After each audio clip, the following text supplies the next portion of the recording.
Hey everyone, it's Mercedes and welcome back to Half-Baked Ideas.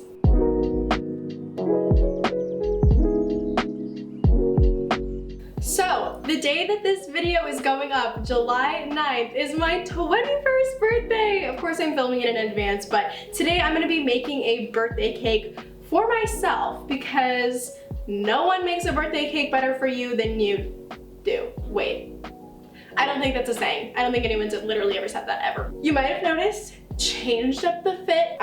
Today I'm wearing like a white t-shirt because I thought it matched a little bit better with this apron that my dad's partner very sweetly gifted me for my birthday. So today's video is gonna be a little bit special, a little bit different. I'm going to be giving you 21 lessons that I have learned over my past 21 years of life. Some of these are drop dead serious and a little bit intense, and some of them are just encouraging you to have fun and live your best life. I have learned a lot over the past 21 years, and I know that there is so much left to learn and so much more life left to live, but this is basically like the start of my quarter life, or wait, no, it's at the end of my quarter life. Oh God. Yeah, I guess it's the end of the first quarter of my life, which is bizarre, and I've certainly learned a lot over the past 21 years. Yeah, for better and for worse. But today I'm going to be making strawberry shortcake. I am not really a cake person, but I figure, you know, it's a birthday cake, so let's at least do something that I know I'm gonna enjoy, which is something super light and super fluffy like a strawberry shortcake. Let's talk about the recipe. For the cake, I got this recipe from liveforcake.com, so thank you, Live for Cake. And the ingredients that we're going to be using today are 3 cups of flour. I'm also gonna use 1 tablespoon of baking powder. Oh, I forgot the salt. Okay, 1 teaspoon of salt. Not pictured. 1 cup of unsalted butter. We also need 2 cups of sugar, granulated white sugar, 4 large eggs, my nemesis, but also the love of my life, 2 teaspoons of vanilla extract, my favorite. And this recipe calls for 1 1/3 cups of buttermilk, which I don't have, so I'm gonna be doing a hack, basically with milk and white vinegar, which I'll cross that bridge when I get there. So that is the cake layer. Now on to the filling. I am doing a recipe from a different website. For this one, I'm following the recipe from celebratingsweets.com. So thank you for that. And we're gonna be using 3 cups of sliced strawberries. For the frosting, it's gonna be 8 ounces of cream cheese, 1 cup of powdered sugar, 1 teaspoon of vanilla extract, and 2 1/4 cups of heavy whipping cream chilled.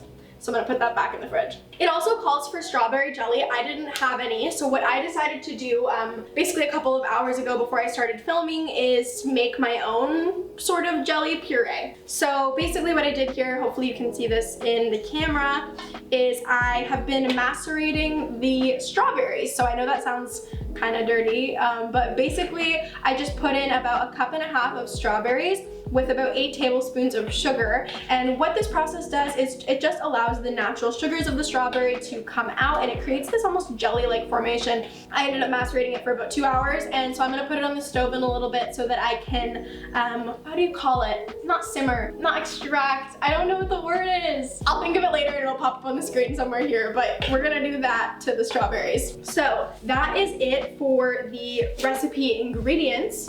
So let's just go ahead and get started. All right, so 21 lessons. I thought that I would start off in one of the lessons that I think was hardest for me to learn, and one that I've really only come to terms with in the past year or so. And that is, not everyone is going to like you, and that's okay. For my entire life, I've been aiming to please people. I honestly think most people do, and I would try my hardest to do whatever I needed to do, say whatever I needed to say to get people to like me. And when they didn't, it would absolutely crush me. I would try and try and try, but oh my God.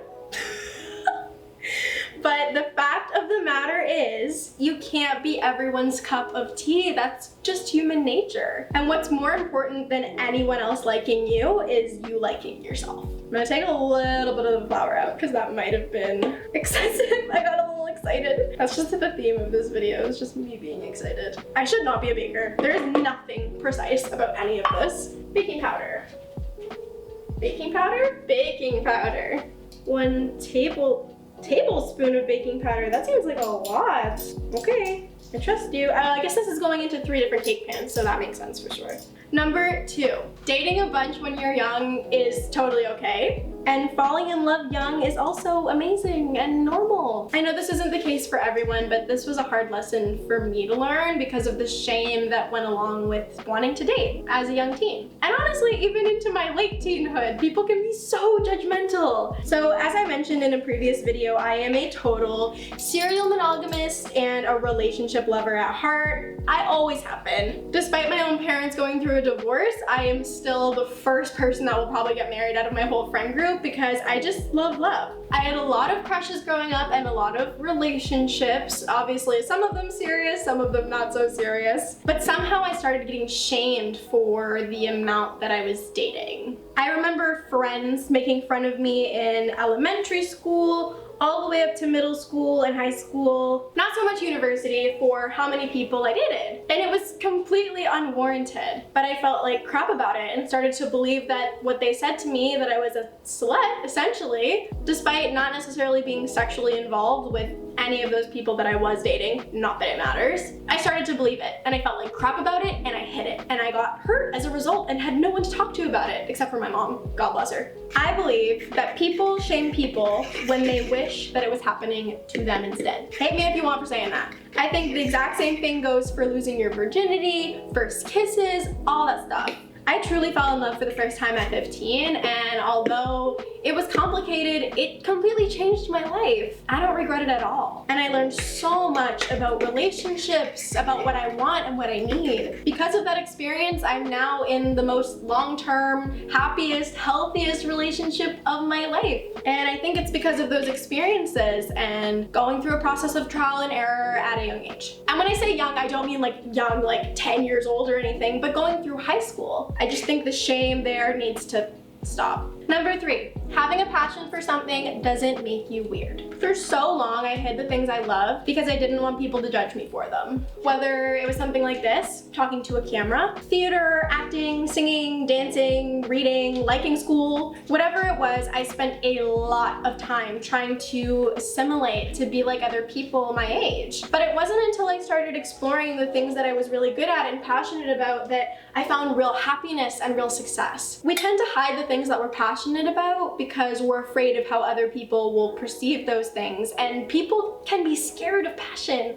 As RuPaul says, I think this is RuPaul's quote, "You weren't made to fit in, you were born to stand out." So find what it is that you love and follow it as soon as you can. Number 4, everyone is living in their own world and they're not paying attention to what you're doing. At least not as much as you think they are. We tend to overthink our words and actions because of the way that others might perceive them. We lie awake at night thinking, oh God, they're still thinking about that one embarrassing thing that I said and like I totally messed up. But not too long ago, I heard about something called the spotlight effect. The phenomenon is essentially what I just described. It's our tendency to assume that our mistakes and personal flaws really stand out to other people. But think about it this way. If your reality and perception of yourself and others is shaped by your experience, doesn't it follow that it's the exact same for everyone else? In other words, people are just as worried about the way that you perceive them as you are about the way that they perceive you. So don't sweat the small stuff, and people's memories are terrible anyway. I am going to try to cream this butter and sugar by hand because I am a Victorian woman. Oh dear, could you go and collect the butter from the goat in the yard? No, Mother, I'm too busy reading Lemony Snicket. Wait, when did that come out? Anyways, number 5. You are going to make mistakes, and that is okay. In fact, it's completely necessary. The best and the hardest lessons that I've learned have been through mistakes that I've made. And that could be anything. You know, sleeping through a meeting, accidentally sharing the secret of a friend, losing a job, being in toxic friendships or relationships, even something as simple as learning what your alcohol tolerance is the hard way. While it may be incredibly painful and sad to face your mistakes in the moment, you'll never forget the consequences of them. And that's how the best lessons are learned. Those are the key to changing your behavior and making you a better person moving forward. No one is perfect. Making mistakes makes you human. Just do better next time. Number 6. Not everyone has your best interest at heart. Generally, we tend to be pretty naive until someone breaks our trust. And for those of us that were lucky enough to grow around really supportive friends and family, we can go through a lot of our lives just blindly trusting strangers. And I don't necessarily mean that, this is so that you can hyperfixate on murderers or kidnappers. I more so mean friends and acquaintances and other adults in your life that might try to take advantage of you. I think that humans are inherently selfish, and some of them know how to overcome those self-serving tendencies. We'd hope that the majority do, but not all of them do. And unfortunately, we end up learning who those people are the hard way. I've always been a really open person, and while I wouldn't necessarily change that about myself, it has put me in some pretty dangerous and heartbreaking positions. Just keep your safety, both physical and mental, in mind, and be careful who you are vulnerable around. The dreaded eggs. Here we go, going one-handed this time. Number 7, you're never too young to achieve the goals you want. Within reason, of course, and within the law. I've always been a go-getter, the type of person to be enrolled in every extracurricular activity, every club I was interested in, working after school. And from a really young age, I remember other kids and my peers and even some adults saying, you do a lot. Do you ever have time to just be a kid? And I remember thinking, I am being a kid. This is just how I like to spend my time. And all those things that I did were serving a greater purpose in my mind, which involved setting myself up for the future and, having a career and adulthood that I would enjoy. I don't know, maybe I'm weird for thinking that way, but if you're anything like me, just know that that mindset is okay. There's this assumption that you have to wait until, you're 18, 19, 20 to start working towards the things that you're passionate about and the things that you want to achieve in life. Think about it, what people say to kids, they say, oh, that's nice, you're writing stories, not, oh, would you like to get published someday? And I think we need to change that narrative. I just think that it's never too early to start working on your dreams if you know what they are. It's also never too late.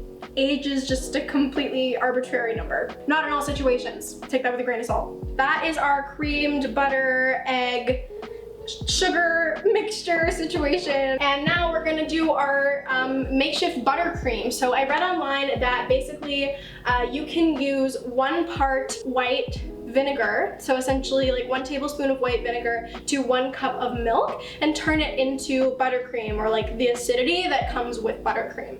So that's what I'm gonna do. Hopefully it doesn't taste like freaking terrible. In the meantime, let's move to lesson number 8. Say yes to opportunities, even when they scare you. Maybe even especially when they scare you. And I have a good story for this one. So when I was in my 2nd year of university, I saw a job posting for something called the RU Leadership Conference, and they were looking for a graphic design coordinator. Now I was looking for volunteer opportunities, and I saw this one and thought, not 100% up my alley. Like, I am far from a graphic designer. I like art and I know how to do the Adobe suites, but I didn't really know anything about graphic design, but I kind of just applied on a whim, and I guess I was convincing enough that they liked me and they decided to bring me on the team. And I was kind of scared when they agreed to hire me, because I was like, oh my god, am I a total fraud? Is this gonna be totally terrible? Like, should I just quit now and cut my losses? In any case, it was a great experience. It was a lot of work. It was unpaid because it was volunteer, and it was a lot of late nights trying to figure out how to use Photoshop and Illustrator. However, to make a long story short, participating in this conference ended up giving me the opportunity to work a little bit more closely with one of my to-be coworkers at BlogTO, who I am 10,000% sure helps me get the job. So this is all just to say that whatever opportunity it is, as long as you're into it, and even if it scares you or it feels like it's a little bit outside of your comfort zone, you never know what the result might be, what you might learn from it, who you might meet during it. And I guarantee that if something is pulling you in that direction, you owe it to yourself to follow your gut feeling. Really want to make sure that I get all of this mix out of there. We need all the butter and all the sugar. Beautiful. Beautiful. Number 9, embarrassment is temporary. Oh, I just splashed myself. And also what constitutes something that's embarrassing is completely subjective. This is particularly applicable in high school when everyone is afraid of doing something stupid because they don't want to stand out. And you know, the power of peer pressure and insecurity is obviously at an all-time high. But whether it's, you know, raising your hand in class when you know the answer, or getting up to dance at a party, or asking someone out on a date, whatever embarrassment you feel from that is temporary. I know it's easier said than done. It obviously sucks in the moment, but it's better to live with that temporary embarrassment than it is to live with regrets. This kind of goes hand in hand with some of my other lessons about stepping outside of your comfort zone. But in this case, it's don't not do things just because you're worried about feeling embarrassed for doing those things. In retrospect, those little moments won't matter at all, but having confidence totally will. The dough is ready, so I'm gonna pour them into my 3 buttered pans. So we're going to gently pour the batter into each of these 9-inch pans. Gently, beautifully, slightly chunky, but hey, so am I. So we're here for it. Just need to make sure that there's gonna be enough to go through all 3 of these pans. I know that it probably won't get topped up on every single pan, but that's okay. Just wanna make sure that they're relatively even. Maybe jumping right to 3 was a bit of, you know, a risk, but hey, again, we take risks out here. Next up, I'm going to chop these strawberries and I'm gonna put them in this container so that I can use them when I go to assemble the cake tomorrow. Moving on to lesson number 10. Learn to be okay with being alone. I don't know about you, but I consider myself to be basically an extroverted introvert. So in other words, I really love to be alone. I love to recharge by myself, but I also love to be surrounded by other people and totally get energy that way too. And for other people who feel this way, other extroverted introverts, this can be a complicated feeling, especially when you're growing up, and especially when you're dealing with anxiety. I know for me, it was really complicated because part of me wanted to be alone, and then the other part of me was terrified of feeling lonely. So I would constantly surround myself with people, with friends, with boyfriends, with family, with media, with extracurricular activities, because when I was alone, my mind would race and race a million miles a minute and it didn't feel relaxing at all. But I wasn't getting that recharge time that I needed as an introverted person. Eventually, when I lived alone for a short period of time, it forced me to be alone with nothing but myself and my thoughts. And it was hard at first, don't get me wrong. However, I learned so much about myself in that time and really enjoyed being alone. So now, in retrospect, I should have done it a lot sooner, and I actively seek out alone time now. I think it's a great skill to have. Number 11, set boundaries and stick to them. In other words, don't be a walking doormat. If there's one thing I've learned about establishing boundaries, it's that you don't necessarily know what yours are until someone crosses them. And believe me when I say, if you do not establish boundaries and stick to them, people will absolutely cross them time and time again. So whether that's, you know, turning off your phone at 10 p.m. and only responding in case of emergency, that's completely fine. If that means that you don't want people to trauma dump on you without telling you first, also totally fine. If that means that you choose not to work on the weekends or be available by email in a job where you're only expected to work on the weekdays, that's also completely fine. Whatever your boundaries are, people cannot hold them against you. They can be mad at you for them. Obviously, you know, you can't control their emotions, but that doesn't mean that you're not allowed to set boundaries for yourself. And trust me when I say that they are very important.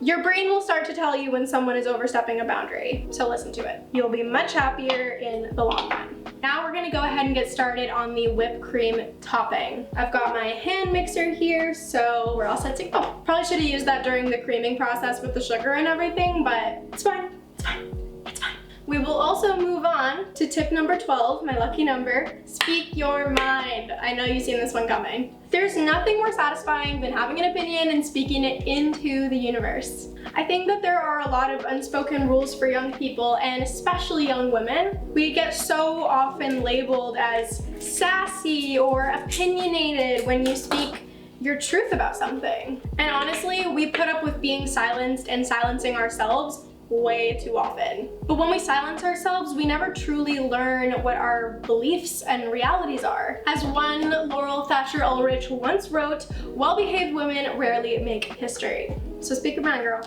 I think that the key to liberation on both a personal and a societal level is to have the bravery to speak your mind. All right, number 13, experiment with your style and your energy. I hear so many people, including myself, say, I don't know what my style is, I like everything, and that's great. It's not a bad thing to have multiple different styles and to try different things, whether that comes to clothing or makeup, or music genres, or even aspects of your personality and your energy. It's okay to wear pink 100% of the time for 1 month and then switch to a goth style the next. It's also okay to be a total party animal 1 year and then get really into reading and meditation in the next. I think that we tend to put ourselves and other people in boxes based on our perception. Especially in high school, we focus on who we think we should be rather than who we really are. Change is absolutely necessary for growth and should be encouraged, not shamed. Number 14, learn when to say no. I know this is kind of the antithesis to,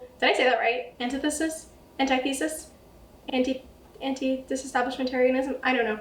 Anyway, it's kind of the opposite of lesson 8, which was about saying yes to opportunities, but I think that there's a very fine line between opening yourself up to new things and stepping outside of your comfort zone and being a people pleaser and saying yes to everything, because that can really damage your mental health. If you're anything like me and you're a people pleaser, you might have a hard time saying no to people when they ask you to do things, whether that means committing your time, your mental energy, your money. It's easy to become overwhelmed by commitments, whether that's school, friends, extracurriculars, jobs.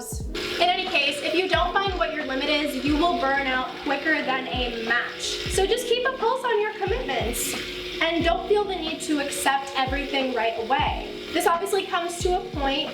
You want to be able to tell somebody yes or no in a certain period of time, so don't be inconsiderate of that fact. But if you're going to commit to something, make sure that it's going to serve you in a positive way and that it's manageable. Number 15, stop comparing yourself to others. Seriously, the jealousy and the comparison game is just not worth the effort that you put into it.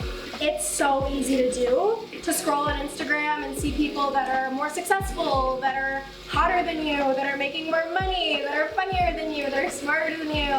Whatever it is, it's really easy to determine your worth by comparing yourself to other people.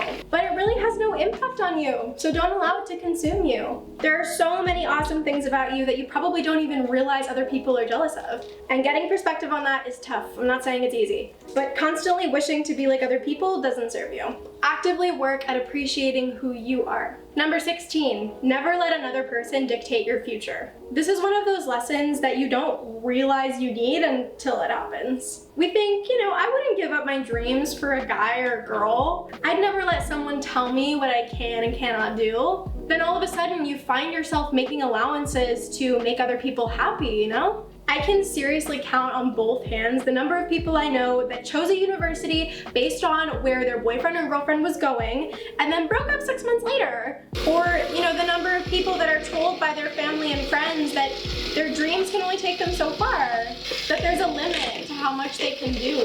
And those people's feelings are projected onto you and you internalize them and start to believe that they're true. Just remember that the only person that should have a say over your path is you. Anything that doesn't fit into that dream isn't meant to be. Number 17, if you don't like it, it's okay to stop doing it.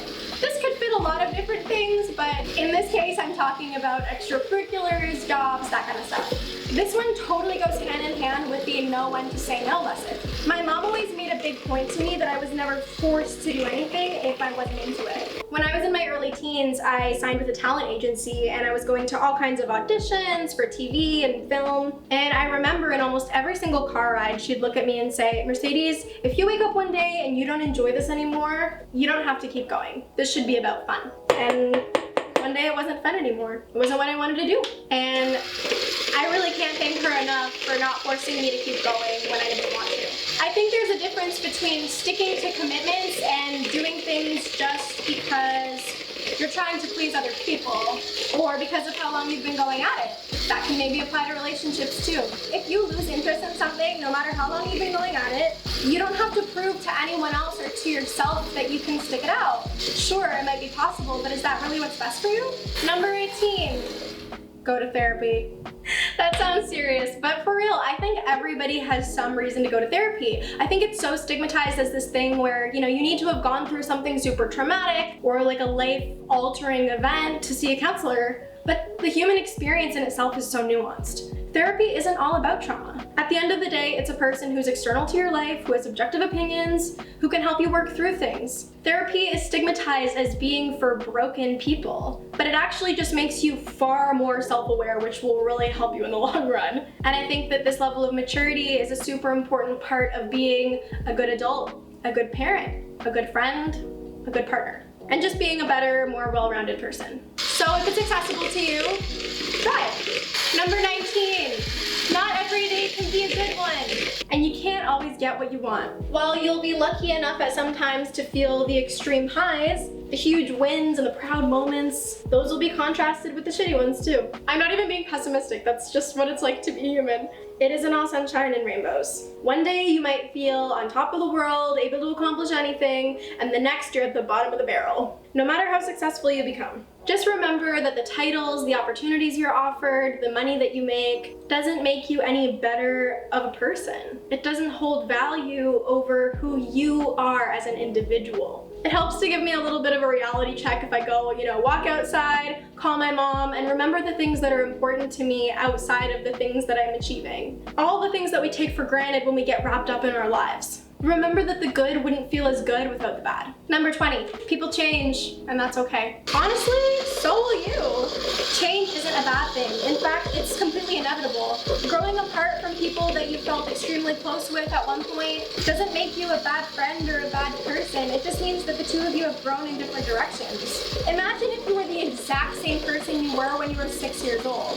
It's impossible, right?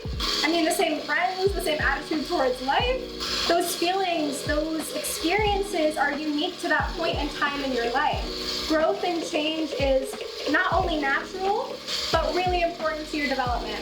Yes, it can hurt to lose people as you move into new chapters of your life, but they were there to teach you a lesson. So appreciate for what it's worth and move on knowing that that change is for the best. Last but not least, lesson 21. You only have one life. Make sure you take advantage of it. Sounds cliche, yes, YOLO, if you will, but I think it applies to a lot of different situations. We waste so much time waiting for the right timing, the right person, the perfect opportunity, and working towards living a perfect life that we forget to enjoy the in-betweens. We play it safe because we want to establish security, but I've never regretted doing something that scared me, even if it didn't go exactly as planned. The human experience isn't quantifiable or replicable. It is 100% unique, and you have to take the reins and decide what you want to look back on. My biggest fear is to look back and think, damn, I wish I'd done that when I had the chance. Life without regret and doing what you love makes life worth living. Like licking the spoon from the icing bowl. It's so good. That's it for my tips. I'm gonna pack everything up and I'll catch up with you in a bit. So I have everything that I need to make my strawberry shortcake. My freaking kitchen is alive. I have my 3 cakes, which turned out super beautifully, thank goodness. I have my whipping cream all set in here. Then I have my strawberry filling. So this is the strawberry jam, like the reduced strawberries with the fresh strawberries that I cut. And these are some strawberries to go on top that are either whole or that I will chop. So once I get there, I'm going to assemble this and I'm gonna serve it to my friends and I'm really excited. So let's go on a road trip. Okay, hello, welcome back. We have made it to Haliburton and I brought all the cake pieces. They arrived safely in one piece and not crushed by Noah's leg, so God bless America. We're gonna make this cake now. I thank you for slamming the door. I am going to put this together. I am a little bit nervous. I hope that it turns out. It was a lot of effort and I've never made strawberry shortcake before, so we're just kind of going with the flow here.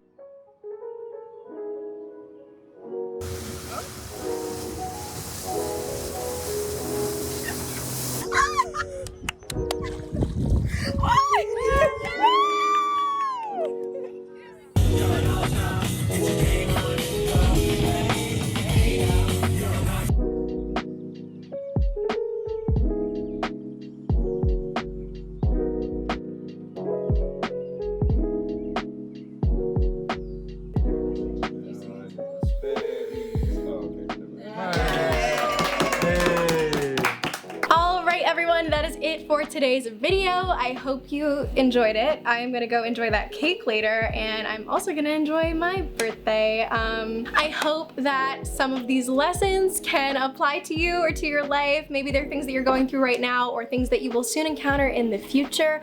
Either way, life is a journey, so just, you know, let it take you where it leads. I'm gonna go put my bathing suit on and enjoy the rest of the weekend, and I hope you do too. Stay sweet, and I'll see you in the next video. Peace.